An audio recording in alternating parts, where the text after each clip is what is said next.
पर यानी भारत और पाकिस्तान के बीच हुए सैन्य संघर्ष में चीन का भी अहम किरदार निकलकर सामने आ रहा है। बताया यह भी जा रहा है कि पाकिस्तानी सेना ने हिंदुस्तान में न सिर्फ चाइनीज मिसाइल से हमला किया, बल्कि उस चाइनीज मिसाइल को भारत में गिराने के लिए जो फाइटर प्लेन आया, जिसका इस्तेमाल किया गया, वो भी चाइनीज JF-17। पाकिस्तानी सेना ने अपने कथित सबसे मजबूत, सबसे ताकतवर फाइटर प्लेन JF-17 थंडर, उसे यह कहता है, यह भारत की रिहायशी बस्तियों में हमले को अंजाम देने के लिए किया। JF-17 थंडर एक चौथी पीढ़ी का हल्का सिंगल इंजन वाला मल्टी लोड लड़ाकू विमान है। इसकी सर्विस सीलिंग 50,000 फीट है, यानी कि 50,000 फीट तक उच्च ऊंचाई पर संचालित करने की इसे अनुमति देता है। अब इसे स्ट्रेटेजिक बेनिफिट भी मिलता है। इस विमान की ड्रॉप टैंकों के साथ उड़ान क्षमता जो है वो 3,482 किलोमीटर है, यानी 2,163 मील। अधिकतम टेक ऑफ वजन 13,500 किलोग्राम है। यह विमान जो है फाइटर जेट कई तरह की मिसाइलें और बम को गिरा सकता है। हवा से हवा, हवा से सतह और जहाज रोधी मिसाइलें, निर्देशित और अनिर्देशित, गाइडेड और अनगाइडेड जो भी बम होते हैं उसको भी ये टारगेट बना सकता है। यहां तक इसकी खूबी है। इसके अलावा JF-17 में 23 mm GSH-23-2 twin barrel gun लगी होती है।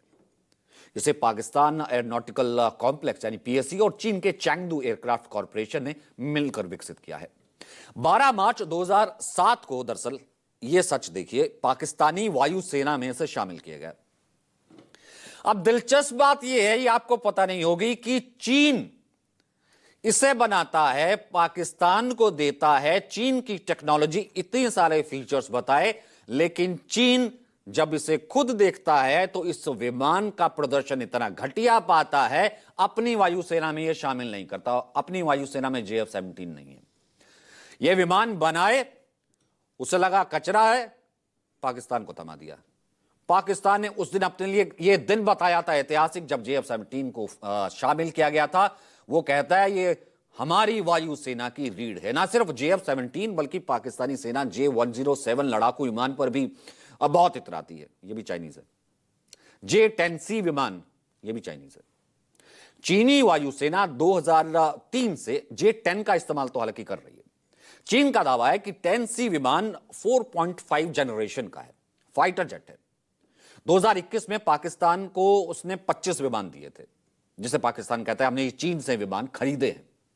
पाकिस्तानी एयरफोर्स में इसे शामिल किया गया। तब कहा गया था, पूरी दुनिया को पाकिस्तान ने बताया था कि यह क्रांतिकारी अभूतपूर्व परिवर्तन है। दावा यह किया जाता है कि फाइटर जेट पाकिस्तान की इलेक्ट्रॉनिक युद्ध की क्षमता को बढ़ा देंगे। J-10C की अक्सर जो तुलना करता है पाकिस्तान F-16 ब्लॉक 17 से करता है। यह विमान भी PL-15 जैसा जो मिसाइल होता है उसको छोड़ने में एयर टू एयर सक्षम। कुल मिलाकर यह सब, इसकी खूबी बताने की यह जरूरत थी, हालांकि वो चली नहीं। यह कह सकते हैं कि पाकिस्तान की पूरी रक्षा इक्विपमेंट या रक्षा नीति चीन के हवाले, सब कुछ तो वहीं से आ रहा है। Stockholm International Peace Research Institute है, उसकी रिपोर्ट हम आपके लिए लेकर आए हैं, यानी कि सिप्री।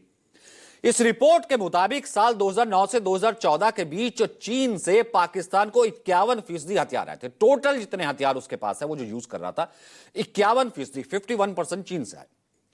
2015 से 2019 के बीच यह बढ़कर 74% हो गया, और 2020 से 2024 तक आते आते 81% यह आंकड़ा पहुंच गया। मोटा मोटा अनुमान हम यह कह सकते हैं कि 5 सालों में पाकिस्तान में हर 5 हथियार जो पाकिस्तान यूज कर रहा है, जो उसके पास आ रहे हैं, उसमें से 5 में से 4 चीनी है। अब सारा सैन्य सामान अगर चीन से आएगा तो भैया ऑपरेट भी तो कहीं ना कहीं, उसकी जो ऑपरेशन है वो भी तो फिर कहीं ना कहीं चाइनीज ही होगा। अब